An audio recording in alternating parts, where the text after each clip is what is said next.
Bayan kotu ta wanke ZAKZAKY, gwamnatin Kaduna za ta ɗaukaka ƙara.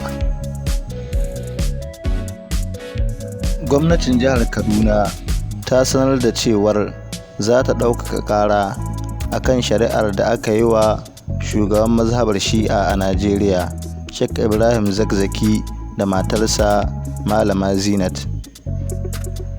Babban kotun jihar ce ta bayar da umarnin sakin malamin bayan da gwamnatin jihar ta gabatar da zargi 8 da ake yi a kansa da matarsa. A cewar kotun, an gabatar mata da ƙarar Malam ZAKZAKY da matarsa akan zargin tayar da fitina da sauran ƙunshin tuhuma, sai dai ta ce babu yadda za a yi a zargin mutum da aikata laifi a shekarar 2015 sannan a nemi a hukunta shi a sabuwar dokar da aka samar a shekarar 2017.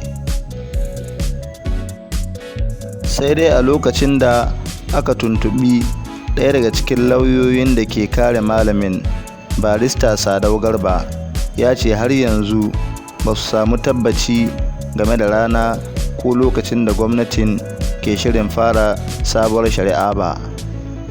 Hakanan ma mai magana da yawun ƙungiyar ta Shi'a, Ibrahim Musa, ya ce suna ganin labarin ne kawai a jarida, amma har yanzu ba tuntuɓe su game da sabuwar shari'ar ba.